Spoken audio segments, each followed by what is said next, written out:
마태복음 1장, 마태복음 1장입니다. 마태복음 1장, 마태복음 1장, 맨 앞에 있죠. 마태복음 1장입니다. 18절부터 마지막 25절까지 보겠습니다. 마태복음 1장 18절부터 25절입니다. 우리 함께 읽겠습니다. 시작. 예수 그리스도의 나심은 이러하니라. 그의 어머니 마리아가 요셉과 약혼하고 동거하기 전에 성령으로 잉태된 것이 나타났으니 그의 남편은 요셉은 의로운 사람이라 그를 드러내지 아니하고 가만히 근사하여 이 일을 생각할 때에 주의 사자가 현몽하여 이르되 다윗의 자손 요셉아 내 아내 마리아를 데려오기를 두려워하지 말라. 그에게 잉태된 자는 성령으로 된 것이라. 아들 낳으리니 이름을 예수로 하라. 이는 그가 자기 백성을 그의 죄에서 구원할 자이심이라 하니라. 이 모든 일이 된 것은 주께서 선지자로 하신 말씀을 이루려 하심이니 이르시되 보라 처녀가 잉태하여 그의 이름은 임마누엘이라 하리라 하셨느니 이를 번역하면 하나님이 우리와 함께 계시다 함이라. 요셉이 잠에서 깨어 일어나 주의 사자의 분부대로 행하여 그의 아내를 데려왔으나 아들을 낳기까지 동침하지 아니한 나 예수로. 아멘. 자, 오늘 대림절 셋째 주가 시작됐습니다. 현대인들이 제일 못하는 게 뭘까요? 예? 사과요. 사과. 사과. 맞습니다. 근데 대림절을 좀 대림절과 연관시켜서 볼 때 현대인들이 제일 못하는 것은 기다리는 것 같아요. 기다리는 걸 잘 못하는 것 같아요. 그죠? 저 예전에 엄청 잘 기다렸잖아요. 저희들. 그죠? 핸드폰도 없고. 그죠? 그럴 때. 근데 요즘은 잘 못 기다려요. 그죠? 예. 사실 기다리는 게 쉽지 않아요. 기다리는 것이 막연해. 신뢰가 없고 그 사람을 향한 믿음이 없으면 기다리기가 쉽지 않습니다. 대림절 셋째 주를 맞이해서 여러분 예수님을 기다리시기 바랍니다. 항상 기다렸지만 특별히 대림절 기간은 좀 더 성탄 아기 예수를 오셨지만 더 기다리고 사모하는 시간 되시기를 예수님이 축원합니다. 오늘은 요셉입니다. 주인공이 함께 나누고 있는 요셉. 자, 성탄절 하면 떠오르는 인물들이 대부분 이렇죠. 예수님, 아기 예수님, 마리아, 그리고 동방박사, 그죠? 그리고 별로 없어요. 마리아, 그죠? 동방박사. 누구 있죠? 헤롯 왕, 맞아요. 제가 원고에 헤롯 왕이 있었는데, 얘기를 하는데 바로 사먹어야겠습니다. 헤롯 왕. 맞아요. 마리아, 예수, 동방박사, 헤롯 왕이에요. 근데 요셉은 어마어마한 중요한 위치에 있음에도 불구하고 전혀 언급이 안 돼요. 그리고 자신의 말을 한마디도 안 했어요. 기록된 게 없어요. 마리아는 그래도 마리아 창가가 있잖아요. 기도가 있고 대화를 한다면 대화를 해요. 대화를 천사랑도 대화하고 또 그 요한의 엄마 엘리사벳이 요한을 가졌을 때 마리아가 찾아가잖아요. 가서 대화를 합니다. 그런데 요셉은 한마디도 없어요. 그죠? 이런 방구가 없어요. 예. 그래서 한번 좀 궁금합니다. 예. 주인공인데, 어찌 보면 주인공인데 완전 조연이에요. 어떻게 보면 요셉이 좀 섭할 것 같기도 해요. 예. 그죠? 예. 아니, 예수님의 아버지 생부잖아요. 그죠? 예. 그래서 오늘은 요셉에 대해서 한번 우리가 한마디도 없는, 한마디도 안 한 요셉을 한번 다뤄보겠습니다. 정말 요셉은 대단한 사람이에요. 대단한 사람. 자, 첫 번째는 요셉은 의로운 사람이었다 이렇게 기억하고 있어요. 자, 우리 18절 19절 읽습니다. 시작. 예수 그리스도의 나심은 이러하니라. 그의 어머니 마리아가 요셉과 약혼하고 동거하기 전에 성령으로 잉태된 것이 나타났더니 그의 남편 요셉은 의로운 사람이라 그를 드러내지 아니하고 가만히 끊고자 했다. 자, 성경은 요셉을 뭐로 표현하죠? 의로운 사람이었다라고 표현하고 있습니다. 근데 왜 요셉이 의로운 사람이었을까요? 네. 왜? 자, 그 이유가 있어요. 이분은 하나님을 잘 믿었던 사람입니다.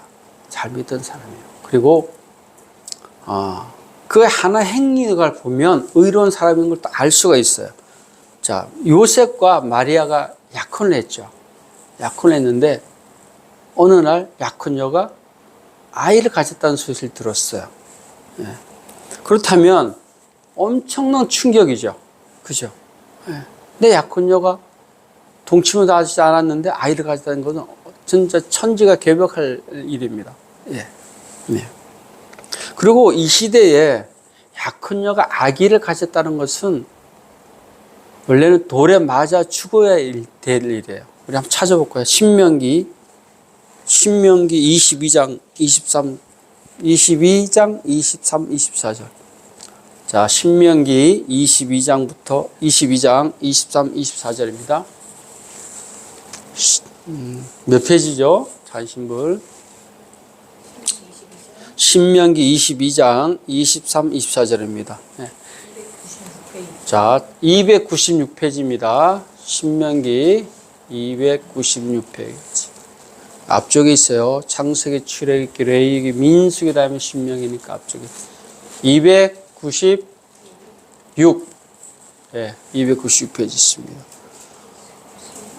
그냥 파혼하면 되지가 아니라 이 당시 문화는 파혼하면 되지가 아니라 그 여인을 돌로 쳐 죽게 되는 일이 벌어져요. 그게 모세 율법입니다. 약혼한 여인이 다른 남자아이를 가지면 돌로 쳐 죽여라 이렇게 나와 있어요. 그냥 지금 우리 현대인들은 그냥 없었던 일로 해. 그게 아니에요. 그런 개념. 자, 23절, 24절 같이 읽겠습니다. 시작. 처녀인 여자가 남자와 약혼한 후에 어떤 남자가 그를 성읍 중에 만나 동침하면 너희는 그들을 둘 다 성읍으로 끌어내고 그들을 돌로 쳐 죽일 것이니 그 처녀는 성 안에 있으면서도 소리 지르지 아니하였으며 그 남자는 그 이웃의 아내를 엿보였음이라. 너는 이같이 하여 너희 가운데 악을 제할지니라. 자, 요 구절에 약혼녀 마리아를 대입시켜 보면 마리아는 100% 뭐 해야 된다? 돌에 맞아 죽을 수밖에 없어요. 예. 자, 돌에 맞아 죽게 되면 어떤 일이 벌어지죠? 아기 예수가 태어나지 못하잖아요. 하나님의 구원의 사역이, 그죠? 틀어진단 말입니다. 예. 그래서 요셉은 그 마리아를 사실은 배신감도 느낄 수 있어요. 그죠? 내 아이가 아닌 다른 남자아이를 가졌다는 소식을 듣고 정말로 이걸 드러내놓고 할 수도 있어요. 보복 심리로, 배신감으로. 예, 그죠? 예. 그런데 요셉은 의로운 사람이라 그것을 드러내놓고 하지 않았다. 가만히 끊고자 했다. 그랬습니다. 가만히 끊고자 했다. 자, 그리스도인은 이래야 되는 거예요. 하나님께서 요셉을 택한 이유도 그가 뭐 하기 때문에? 의롭기 때문에 그런 거예요. 의롭기 때문에 그런 바에다 택한 것이에요. 지난 시간에 누가 했죠? 우리가 노아 했잖아요. 노아도 어떤 사람이다? 당대 완전한 자라. 당대 뭐한 자? 의로운 자라. 시므온도 그렇죠? 의롭고 뭐한다? 경건한 자라 했잖아요. 그래서 하나님께서 하나님의 일을 할 때, 하나님의 사람을 택할 때는 의롭고 뭐한 자? 경건한 자를 택한다는 거예요. 여기서 말하는 의로움은 도덕적인 개념이 아닙니다. 하나님을 진실하게 신뢰하는 사람을 뭐한다? 의롭다 이야기해요. 의롭다. 창세기 15장에 보면 15장 5절에 보면 이렇게 얘기합니다. 아브라함이 여호와를 믿으니 여호와께서 이를 그의 뭘로? 의로 여겼다 그런 거예요. 자, 의로운 사람과 동등한 게 바로 믿음이에요. 하나님을 향한 믿음이 있는 사람, 하나님을 진실하게 섬기는 사람을 의롭다 하는 거예요. 그 의로운 사람은 도덕법, 사회법은 자연스럽게 기초적으로 생기는 거예요. 기본적으로. 그래서 의로운 사람이 신호등을 지키고 사회법을 지킨다는 것은 자랑할 만한 것이 아니에요. 그건 당연한 거예요. 크리스찬이라면 당연히 사회적, 도덕적 법은 지켜야 되는 거예요. 그건 기본 베이스예요. 기본. 왜 안 믿는 사람도 그렇게 하잖아요. 그래서 성경에 말하는 의로움은 하나님을 전적으로 의지하는 사람, 신뢰하는 사람, 따르는 사람을 뭐다? 의인 이렇게 얘기해요. 여러분들은 의인입니까? 아니에요? 아멘. 여러분들은 의인이에요. 왜? 의로워서 의로운 것이 아니라 하나님을 섬기기 때문에 그것을 의롭게 여겨주시는 거예요. 그렇다면 어떻게 행동해야 됩니까? 의롭게 행동해요. 의롭게 행동할 때는 지혜가 좀 있어야 됩니다. 그죠? 때로는 요셉처럼 드러내지 않고 타인의 잘못을 덮어줄 수도 있어요. 가만히. 근데 요즘은 그렇지 않잖아요. 뭐 하나 딱 건수 잡으면 유튜브에 올리고 막, 야, 누가 이랬다 막 그러잖아. 막 들춰내잖아요. 완전 난도질 하잖아요. 그죠? 크리스찬은 그렇게 하면 안 된다는 사실. 특히나 교회에서, 직장에서, 가정에서 그렇게 하면 안 되는 거예요. 그렇게 하면 안 돼요. 요즘은 정말 시국이 어지럽잖아요. 그죠? 그러면 유튜브 한 사람들보다 난리 났어요. 그 사람들 요즘 엄청나게 제가 볼 때 호황기 같아요. 그죠? 예. 근데 그 가짜도 많아요. 제목도 아주 자극적이게 달고. 예. 그래서 성도인 여러분들은 하나님 믿는 사람은 다 의인입니다. 요새처럼 지혜롭게 행동해요. 근데 때로는 그런 거 있어요. 들춰낼 일이 있어요. 그죠? 예. 마냥 숨겨서 낸 일이 아니라 때로는 들춰내서 공론화시켜서 그 문제를 해결될 문제도 있어요. 예. 그래서 의인들, 크리스찬들이 영성이 깨어나야 돼요. 자, 이것을 조용히 덮을 일인가? 가만히 해결해야 될 일인가? 아니면 이거를 공론화시켜서 문제를 해결해야 될 것인가를 잘 분별해야 돼요. 그래서 우리가 기도할 때마다 항상 지혜를 달라고 기도하는 이유가, 해야 되는 이유가 거기 있는 것입니다. 예. 솔로몬이 지혜를 왜 달라 했겠어요? 그죠? 예. 우리도 지혜를 달라고 기도할 때마다 하셔야 돼요. 예. 그래서 교회에서 내가 이렇게 행동했을 때 과연 어떤 문제가 생길 것인가? 또 이런 문제를 들었을 때 내가 이걸 어떻게 해야 될 것인가? 그 지혜가 있어야 되거든요. 직장생활도 마찬가지입니다. 직장생활 똑같아요. 가정생활도 똑같아요. 감정으로 먼저 가는 것이 아니라 하나님 앞에 기도 드리는 거예요. 하나님, 이런 문제를 들었는데 이걸 어떻게 해야 됩니까? 지혜를 먼저 구하셔야 된다는 사실. 요셉은 그런 사람이었어요. 드러내지 않고 조용히.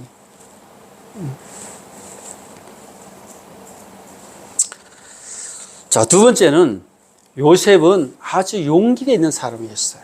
아주 용기 있는 사람이었어요. 자, 20절서부터 한번 23절까지 쭉 읽어보면 제가 한번 읽어보겠습니다. 자, 20절만 제가 한번 먼저 읽어볼게요. 20절. 이 일을 생각할 때 주의 사자가 현몽하여 이르되 다윗의 자손 요셉아 내가 내 아내 마리아를 데려오기를 뭐하라?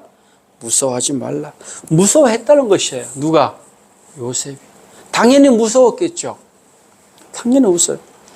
자, 이스라엘 민족, 이 시대 이스라엘 민족 사람들은 보통 남자는 14살, 13살부터 19살이면 결혼을 했어요. 여인도 마찬가지예요. 여자도 보통 12세, 13세, 14세면 결혼을 합니다. 예. 그러면 마리아는 적어도 12살에서 14살이라는 얘기예요. 그죠? 그리고 요셉은 13살에서 19살 그 안에 있다는 얘기예요. 그죠? 그 나이에 내 약혼 여가 아기를 가졌다 그러면 얼마나 두려웠겠어요. 그죠? 무서웠겠습니까? 그런데 이 요셉의 나이에 대해서 의견이 좀 요즘 분분합니다. 어떤 사람은 90세다.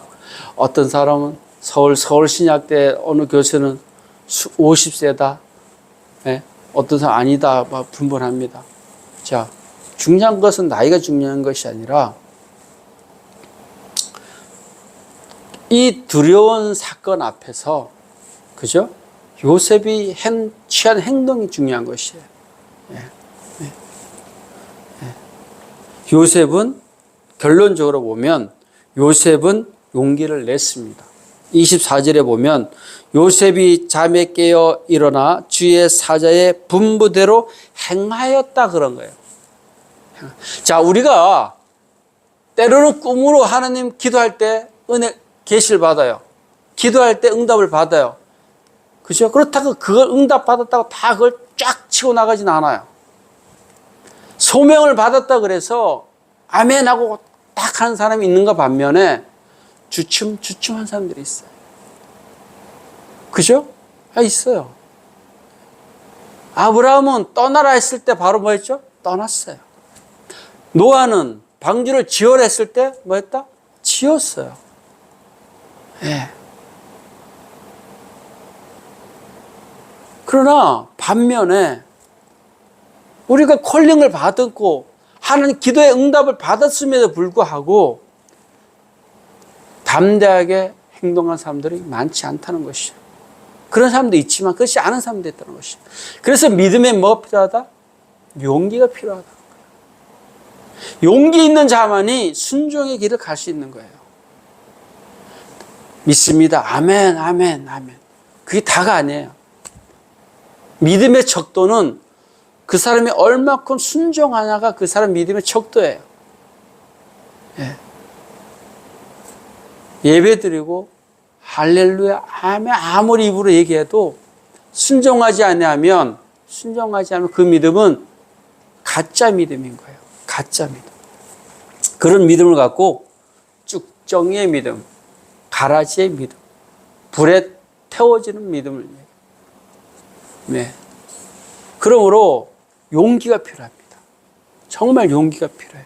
우리 인생 살면서 한 번쯤, 한 번이 아니지 여러 번 후회하죠. 그때 내가 용기를 냈으면, 이런 결단을 내리고 했으면, 그죠? 후회하는 경우가 대부분 무엇이다? 용기가 없어 그런 거예요. 용기. 세상 일도 용기가 필요함에도 불구하고 믿음 생활에는 더 용기가 필요해요. 더 필요합니다. 왜? 용기 있는 자만이 순종의 길을 가기 때문에. 순종하지 않는 사람들은 하나님 나라에 동참할 수가 없어요. 내 거 다 하고 내 거 다 즐기고 하나님께서 다 내어놓아라. 못 내어놓죠. 다 내놓고 주의 길 가라.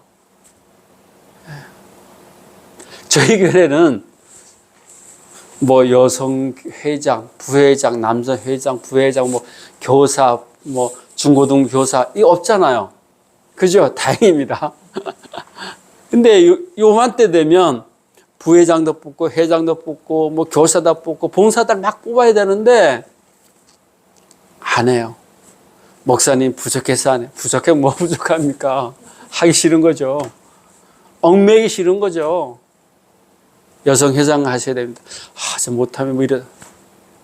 순종하시기 바랍니다. 네. 순종하세요. 네. 순종하는 자만이 천국에 입성할 수 있어요. 네. 그냥 예배 한번 참석했다고? No, 그렇지 않아요. 끝까지 순종의 길을 가기 위해서는 뭐가 필요하다? 용기가 필요하다. 용기. 직장 생활도 마찬가지예요. 용기가 필요한 거예요. 용기가. 그래서 이런 말이 있잖아. 용기 있는 자만이 미인을 얻는다. 그죠? 맞아요. 용기 있는 자만이 도전하는 거예요. 네, 도전. 믿음도 신앙생활도 매 순간 도전의 순간입니다. 네. 여러분들이 용기 이러면 세상의 것만 필요하다 생각하지만 사실 실질적으로 믿음에는 뭐가 필요하다? 용기가 필요해요.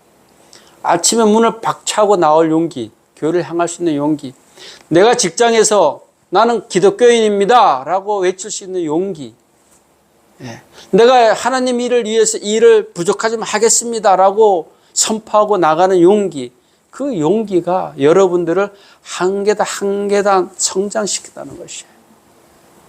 용기가 없는 사람들은 자꾸 후퇴할 수밖에 없어요. 사회에 도태되는 사람들, 사회에 앞서가는 사람들은 다 용기가 있냐 없냐의 차이점입니다. 용기 있는 성도가 되시기를 예수 이름으로 축원합니다. 네. 자, 세 번째는 요셉은 뭐 했다? 순종했다는 거예요. 요셉은. 자, 24절 다 같이 읽습니다. 시작. 요셉이 잠에 깨어 일어나 주의 사자의 분부대로 행하여 그의 아내를 데려왔으나 아들을 낳기 전에 동참하지 아니하더니 아들을. 자, 사실 이 18절서부터 25절은 기독교 기독론, 구원론이 다 들어가 있어요. 네. 조말로도 이게 충분히 해석할 수 있어요. 네. 많은 내용이 있지만 우리는 지금 핵심이 어디에 있다? 요셉에게 있습니다. 자, 요셉이 주의 분부대로 뭐 했다? 행했다는 것이에요. 이 말 다른 표현으로 하면 뭐 했다?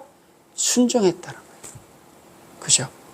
순종함으로 인해서 하나님의 구원의 계획이 뭐 됐다? 완성이 되죠. 예수님이 태어나죠. 그죠? 네, 태어납니다. 네, 태어나요. 자, 우리가 지난 시간에 노아에 대해서 함께 말씀 나눴는데, 노아가 하나님의 말씀을 끝날 때마다 나온 다른 문장이 뭐냐면 바로 이겁니다. 창세기 6장에 이렇게 나와 있어요. 노아가 그와 같이 하여 하나님이 자기에게 명하신 대로 다 준행하였다. 이렇게. 네, 17절에도 또 나와요. 다 준행하였다. 네. 방주를 만들어 다 준행하였다. 짐승을 다 넣어라. 그리고 준행하였다. 순종하였다는 것입니다. 성경은 끝없이 뭘 강조한다? 순종을 강조해요. 순종을. 제가 한번 찾아봤어요. 신약에 순종에 관한 구절이 65구절이 나와요. 그리고 구약에 순종에 관한 구절이 64절이 있어요. 여러분들 오늘 집에 가셔갖고 신약을 한번 다 읽어보고 한 몇 절 알아보세요. 그리고 구약이 다 읽어보시고 순종이 몇 구절 나왔나 한번 찾아보세요. 자, 순종이 이처럼 중요한 것이에요. 순종하지 않는다? 그 사람 뭐하다? 믿음이 없는 사람이에요. 입술로만 그냥 믿음 생활하는 것이. 입술로만.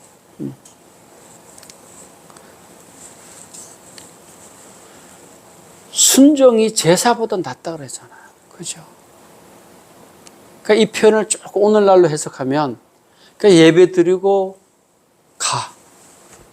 그러니까 예배 드리고 가는 거예요. 그리고 봉사하지 않고 전도하지 않고 하나님의 복음을 전하지 않는 것. 네. 그건 의미가 없다는 얘기예요. 네. 그러니까 한번 이 자리에 왔다가 간 것은 의미가 없다는 얘기예요. 이 자리에 왜서 오는가? 하나님을 경배하고 하나님을 찬양하고 내가 하나님의 자녀입니다 라고 다시 한번 되새기고 하나님의 은혜를 받고 나가서 이제 순종의 길을 계속 가야 되는 거예요. 그게 삶의 예배라잖아요. 그리고 그 삶의 예배가 다른 것이 아닙니다. 순종의 길을 가는 거예요. 그리스도의 길을 걸어가는 것입니다. 기독교인 성도의 길을 걸어가는 거예요. 이해하고 양보하고 그죠? 복음을 전하고. 네. 그것이 순종의 길이에요. 네. 순종의 그 길을 하지 않고 그냥 예배 한번 왔으니 마치 봄에 들은 것처럼 한번 주일날 예배 드렸으니까 2주가 편할 것이야. 그건 믿음이 아니죠. 그건 믿음이 아니고. 순종의 길은 어디서 나타나야 되는가? 교회와 직장과 가정에서 동일하게 나타나야 돼요. 동일하게. 교회 와서만 순종하고 봉사하고 나가서는 그런 사람 많아요, 진짜. 제가 이런 분들 뭐라 얘기했죠, 예전에? 뱀파이어 크리스찬이라고 했잖아요. 뱀파이어 크리스찬. 하나님 은혜만 쪽쪽쪽 빨아먹는 사람들. 자기 만족이죠. 자기 위로입니다, 그건. 순종의 길을 가야 되는 거예요. 그러기 위해서는 뭐가 필요하다? 용기가 필요합니다. 그런 사람들을 향하여 하나님은 의로운 사람이라 얘기하는 거예요. 그 사람이 바로 누구죠? 요셉입니다. 그래서 한 주간만 여러분 요셉처럼 살아보시기 바랍니다. 진실하게, 의롭게, 그죠? 용기를 내어서 한번 복음도 전하고, 용기를 내서 잘못된 것은 한 번쯤 잘못된 것에 대해서 얘기도 하고 그렇게 하면 안 된다 얘기도 하고 그러면서 말씀대로 살기 위해서 한번 순종해 보는 거예요. 순종도 훈련이 필요합니다. 순종하는 사람이 순종합니다. 그죠? 맞습니다. 그래서 한 주간만 그렇게 열심히 살아보고 또 하나님 앞에 매달려 보기도 하고 또 하나님 앞에 응답받으면 용기 내서 실천해 보기도 하는 말씀과 진리교회 성도가 되시기를 예수님의 이름으로 축원합니다. 우리 95장 찬양 부르면서 또 다 같이 우리 말씀 생각하면서 기도 한번 하겠습니다. 95장입니다.